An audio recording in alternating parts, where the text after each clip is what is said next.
Evangelho de Marcos, capítulo 9, a partir do versículo de número 14.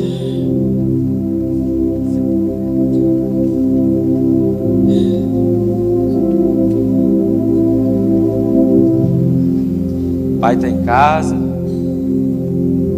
os filhos estão em casa, meus irmãos estão tudo aqui atrás. Glória a Deus. E a mensagem é a mensagem que o Senhor preparou. Não a que eu preparei, mas a que o Senhor preparou. Amém, querido? A que eu preparei está ali no iPad, mas o que o Senhor nos liberou essa noite está aqui no que nós vamos compartilhar. Você crê no que você cantou? Nada é impossível para ti. Então, acompanha comigo. Não sei se você pode botar então no telão. E quando se aproximou dos discípulos, viu ao redor deles uma grande multidão e alguns escribas que disputavam com eles.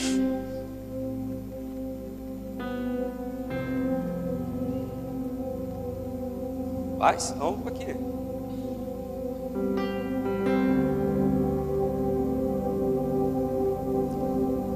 Versículo 15 agora. Acompanha na sua Bíblia enquanto a gente acha ali. E logo toda a multidão, vendo, ficou espantada, e correndo para ele, o saudaram. E perguntou aos escribas: o que é que vocês estão discutindo? E um da multidão, respondendo, disse: Mestre, eu trouxe o meu filho, que tem um espírito mudo, e este, onde quer que o apanha, despedaça-o, e ele o espuma e range os dentes e vai secando. E eu disse aos teus discípulos que o expulsassem, e eles não o puderam. E ele respondendo lhes disse: ó geração incrédula, até quando estarei convosco? Até quando sofrereis ainda? Trazei-lo aqui. E trouxeram-lhe. E quando ele o viu, logo o espírito o agitou com violência, e caindo endemoniado por terra, revolvia-se espumando. E perguntou ao pai dele: quanto tempo há que isso acontece? E ele lhe respondeu: desde a infância. E muitas vezes o tem lançado no fogo e na água para o destruir. Mas se tu podes fazer alguma coisa, tem compaixão de nós e ajuda-nos. E Jesus disse-lhe: se tu pode crer, fala para quem está do seu lado, se você pode crer. Responde para ele: tudo é possível ao que crê. E logo o pai do menino, clamando com lágrimas, disse: Senhor, eu creio. Eu creio, Senhor. Ajuda a minha incredulidade. E Jesus, vendo que a multidão concorria, repreendeu o espírito imundo, dizendo: espírito mudo e surdo, eu te ordeno, sai dele e não entre mais nele. E ele, clamando e agitando com violência, saiu, e ficou o menino como morto, de tal maneira que muitos diziam que estava morto. Mas Jesus, tomando-o pela mão, o ergueu, e ele se levantou. E quando entrou em casa, os seus discípulos lhe perguntaram à parte: por que não podemos nós expulsar? E disse-lhes: esta casta não pode sair com coisa alguma, a não ser com oração e com jejum. Feche seus olhos. Senhor, nós cremos no poder da oração. Nós cremos na Tua palavra. Nós cremos naquilo que o Senhor declarou e liberou ao nosso respeito, que tudo é possível ao que crê. E nós cremos no Teu santo nome. A nossa confiança não está num Deus de barro, num Deus de madeira. Nossa confiança está num Deus que é vivo, num Deus que recebe adoração dia após dia, noite após noite, mas ainda assim olha para nós como filhos.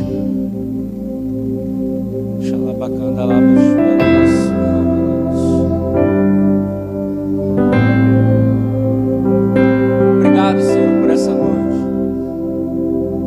Obrigado, Senhor. Obrigado. Amém? Você pode sentar? Esse texto é um texto bastante conhecido, talvez muito pregado. Quantas coisas nós já ouvimos a respeito da cura de um jovem endemoniado. Na realidade, tantas outras curas nós ouvimos e vimos que Jesus realizou, está na Bíblia Sagrada. A Bíblia ainda diz que se fosse todos os atos que Jesus realizou descritos, nem todos os livros do mundo poderiam conter aquilo que Ele fez. Mas sabe, querido, eu vejo que Jesus, Ele tratava de uma forma especial as pessoas que se referiam a Ele, iam até Ele com uma atitude de adoração, com uma atitude que realmente reconhecia quem Ele era. Você sabe quem Jesus é? Não o Jesus da Bíblia, mas o Jesus do Pedro, da Maria, do José, do Ângelo, do Patrício, do Ricardo, do Daniel. Não um Deus que a gente ouve falar pelas pregações, um Deus que está a todo momento disposto a fazer qualquer coisa para não nos deixar triste. Não, eu estou falando de um Deus que se relaciona conosco de uma forma pessoal. Interessante, quando nós lemos esse texto,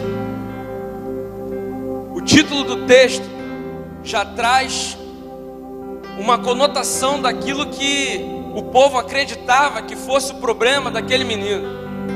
Porque o título do texto é A Cura do Jovem Lunático. Por quê? Esse jovem sofria de um problema em que muitos atribuíam à medicina, um problema, se é que nós podemos dizer, neurocerebral, porque acredita-se que esse jovem, ele tinha um problema que nós conhecemos hoje por convulsão ou epilepsia. E em determinada época, em determinado tempo, aquele jovem, ele aparecia diante das pessoas e ele tinha reações inesperadas. Em momentos ele caía dentro do fogo, em momentos ele caía dentro da água, alguns momentos ele se prostrava e a sua boca espumava. Ou seja, era um quadro totalmente catastrófico para a vida de uma família, para o aspecto de um pai que tinha ali todo o amor envolvido por aquele filho. E eles acreditavam que naquela época isso acontecia com aquele rapaz de acordo com a posição da lua. Por isso o título dá esse nome, A Cura do Jovem Lunático.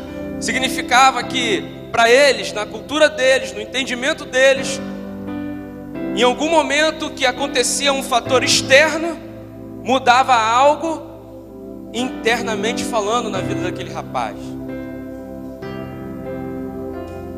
Muitas vezes nós somos neutralizados por aquilo que nós pensamos, por aquilo que nós recebemos que não está de acordo com a vontade de Deus.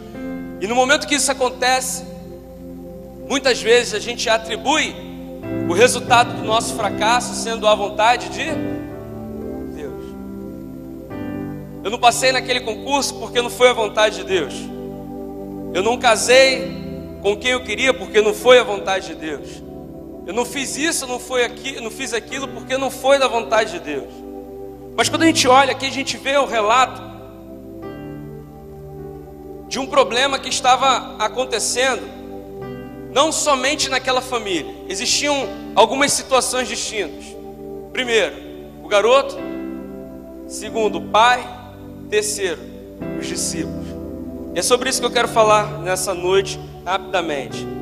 A Bíblia diz que quando Jesus ele está chegando naquele lugar, ele começa a ver de longe que há uma discussão.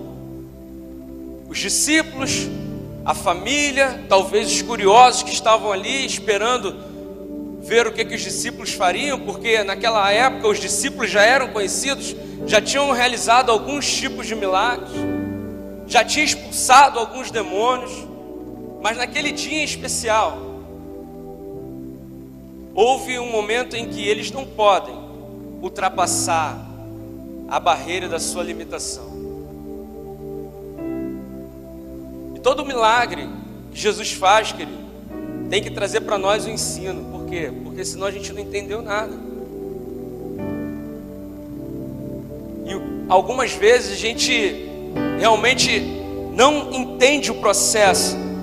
Só vamos entender e aceitar o resultado. John Weber diz que Deus ofende a mente para revelar o coração. Imagina, o cara chega para Jesus, Marcos capítulo 2. Na realidade, aquele homem não conseguiria chegar se não fosse a ajuda daqueles 4 camaradas que chegam, levam aquele homem, coloca diante de Jesus descendo do telhado, para que Jesus fizesse um milagre. E naquele momento Jesus olha e fala para ele: os teus pecados te são perdoados. E quando nós lemos esse texto, nós vemos exatamente esse reflexo. Esse homem esperava que no momento que ele levasse a sua causa diante dos discípulos, eles pudessem resolver o problema que já era para ele ter resolvido há muito tempo. E muitas vezes nós estamos na igreja, querido, muitas vezes nós frequentamos os cultos, mas existem situações que somente nós podemos tomar atitude para que essa situação rompa e que nós já alcancemos aquilo que Deus preparou para nós. Mas muitas vezes a gente é acostumado a devolver o problema para o outro, a atribuir o resultado do nosso fracasso para o outro. Jesus chega naquele dia, os discípulos estão ali no meio daquela confusão, e Jesus, sabendo o que tinha acontecido, ele pergunta: o que é que vocês estão discutindo? Existem momentos, querido, que não adianta a gente ficar discutindo, rodando em volta, em círculo, procurando quem foi o criador do problema. Uma atitude é capaz de mover o céu em nossa direção. 2 pessoas entenderam o que eu falei. Uma atitude é capaz de mover o céu em nossa direção. Qual atitude que você tem tomado até hoje? Eu estou desse jeito porque o Senhor quer. Não, querido, talvez isso seja o reflexo das suas escolhas.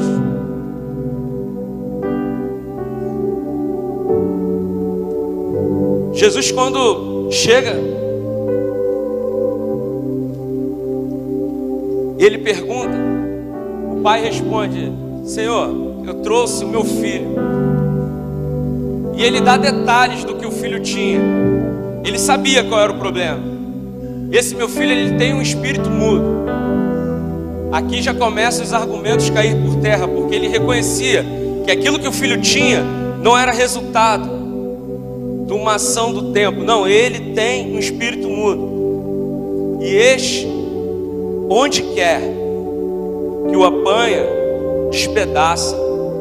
E eu imagino que esse pai já começa a contar a história, o reflexo daquele filho em lágrimas, trazendo para Jesus aquilo que realmente acontecia, não aquilo que as pessoas falavam, mas aquilo que ele, como pai, podia perceber na vida do filho.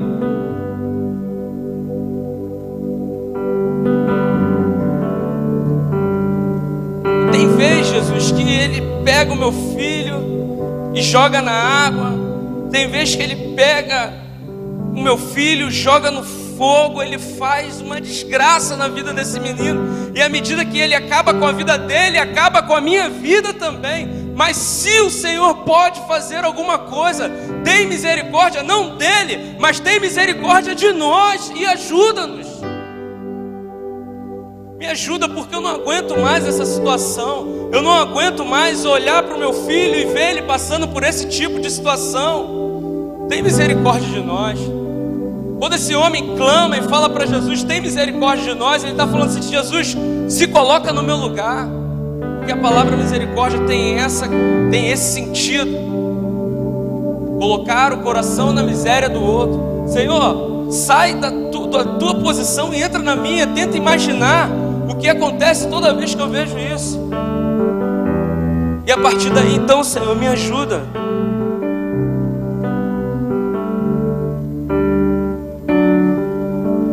Eu trouxe para os teus discípulos, mas eles não puderam. Eu até tentei entregar o meu problema para eles, mas eles não puderam fazer nada. Mas se tu podes fazer alguma coisa, querido, talvez você tenha declarado assim: eu sei que o Senhor é um Deus que tem todo o poder, eu sei que o Senhor pode fazer. Mas é diferente quando nós declaramos: eu sei que o Senhor vai fazer. Fé é o firme fundamento das coisas que não se veem e a convicção dos fatos que se esperam. Então, querido, se existe algo que pode agradar o coração de Deus, é um coração cheio de fé. Não um coração que fica tentando justificar as suas mazelas, os seus problemas. Porque se existe alguma coisa também que tem esse poder de atrair a atenção de Deus, é a incredulidade. Como diz o nosso pastor, não seja incrédulo, seja crente, aleluia.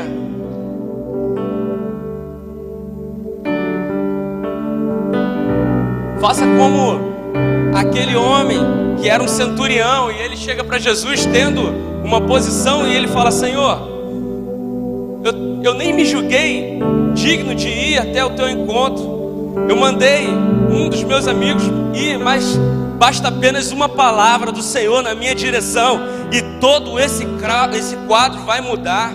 Basta apenas uma palavra. Não precisa nem ir na minha casa, porque eu não sou digno que o Senhor entre debaixo do meu telhado. Mas basta apenas uma palavra. Basta apenas uma palavra, querido, a situação na tua casa muda.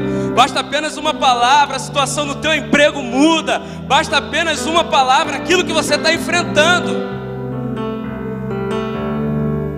pode ter um resultado diferente, mas não leva para os discípulos. Às vezes as pessoas trazem os problemas para nós, né? Esperando que a gente possa resolver. Às vezes levam os problemas para o pastor, esperando que o pastor pode resolver.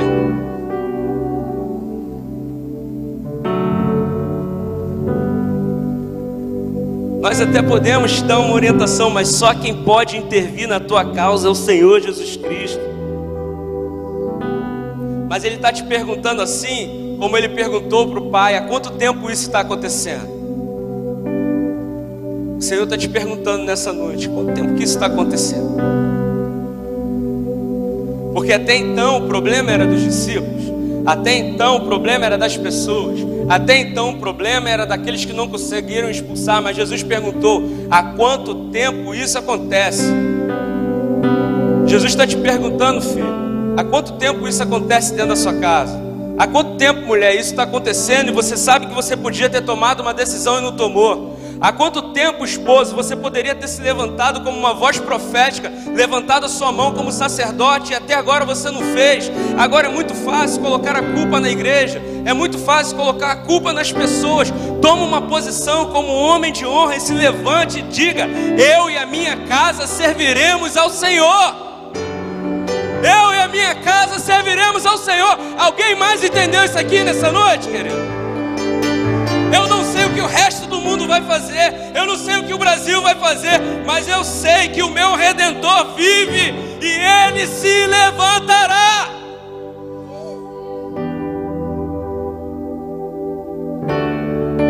Senhor, isso aí acontece desde a infância. Eu acho que Ele, naquele momento, Ele fez um reflexo daquilo que Ele poderia ter feito e não fez. E ele faz uma pergunta: Senhor, mas se o Senhor pode fazer alguma coisa, tem misericórdia de nós e ajuda-nos. Jesus volta para aquele homem e diz assim: se você pode crer, meu filho, o problema não é comigo, o problema é com você, porque eu sei que eu posso. Eu sei que eu posso. O apóstolo Paulo, ele tinha essa certeza: eu sei passar privações, eu sei ter abastança, eu sei passar necessidade, eu sei passar pelo frio, pela fome, porque eu tudo posso naquele que me fortalece. Eu posso todas as coisas. Eu não posso só viver num momento bom, não. Eu posso todas as coisas, porque eu posso tudo naquele que me fortalece. Mas há quanto tempo que isso acontece, querido? Quanto tempo que isso está acontecendo? Muitas vezes, quando uma palavra é liberada aqui, ou a gente não tem nenhum tipo de resposta, ou muitas vezes a gente responde em meio à multidão, não é assim? O pastor fala amém, aí a gente amém. Mas dentro do nosso coração, verdadeiramente, a gente não crê naquilo que a gente está respondendo. Quando Jesus libera essa palavra, pastor Márcio, na direção daquele homem, a primeira reação que ele tem instantânea é dizer: eu creio. Mas talvez não foi como essa resposta que nós ouvimos agora. Em seguida ele diz: ajuda na minha incredulidade. Sabe por quê, querido? A Bíblia diz que o nosso falar tem que ser sim, sim e não. Sim, sim e não. Significa que o sim da boca tem que ser o sim do coração. O sim daquilo que eu falo tem que ser o sim do que o meu íntimo produz. Quer ver uma coisa? Abra sua Bíblia aí em Romanos capítulo 10, rapidamente. Romanos capítulo 10, versículo 9.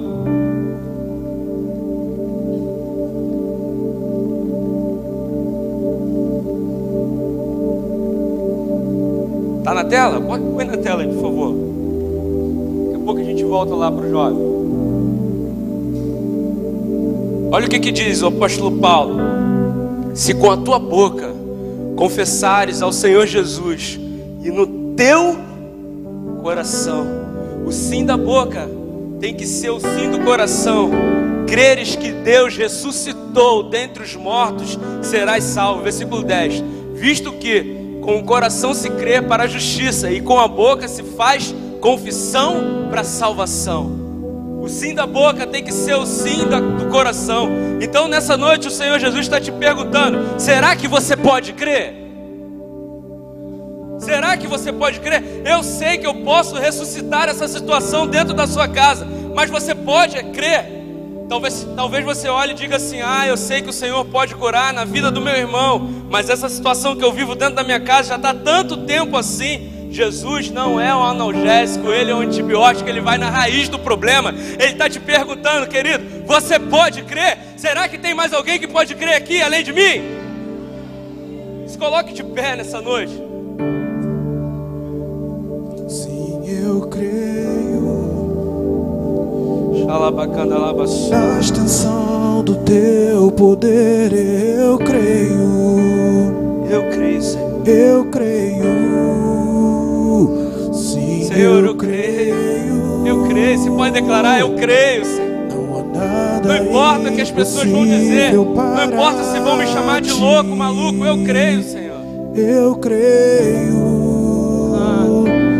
Eu creio. Eu creio. Eu creio.